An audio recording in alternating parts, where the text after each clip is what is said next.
ایک be be 3 سال کا 4 سال کا بیٹا لیے رو رہی ہے، احد کا دن ہے۔ سہیلیاں پوچھتی ہیں تو کیوں روتی ہے؟ وہ کہتی ہے دیکھو میرا خامد بھی بدر میں شہید ہو گیا، بھائی اور باپ بھی۔ دل کرتا ہے کوئی جوان بیٹا ہوتا تو آج مصطفیٰ کے ساتھ اسے ہی بھیج دیتی۔ کوئی جوان میرے پاس ہے ہی 3 سال کا تو کیا کروں؟ 3-4 سال کا بچہ کیا کرے گا؟ پتہ نہیں کیا دلیل آئی، اچانک اٹھی، بیٹے کو سینے سے لگایا، کپڑا ڈالا، مسجد نبوی پہنچ گئی۔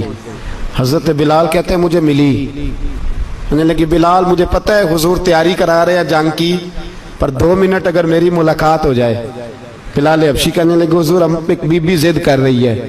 حضور باہر آئے، کہنے لگی حضور میں فلاں کی بیٹی، فلاں کی بہن، فلاں کی بیوہ ہوں، میں نے بدر میں 3 شہید دیے ہیں، اب میرے پاس یہ 3 سال کا لال ہی بچا ہے، بڑا فخر ہے میرا، لوگ مجھے شہید کی بیوہ، شہید کی بیٹی، شہید کی بہن کرتے، دل کرتا ہے شہید کی اماں بھی کہیں جاؤں تو میرا بیٹا لے لیں۔ سیدنا بلال کہتے ہیں حضور مسکرائے، کہنے لگے یہ 3 سال کا نونہال کیا کرے گا؟ کہتے ہیں اماں کا عجیب جذبہ ہے۔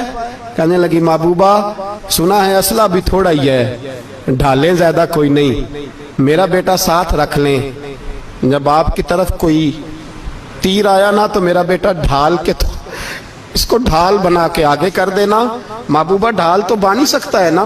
حضرت بلال فرماتے ہیں مصطفیٰ کریم نے فرمایا جا میں نے قبول کیا، قیامت کے دن بیٹا گھر لے جا، جب تیرا نام پکارا جائے گا تو شہید کی اماں کہہ کے پکارا جائے گا۔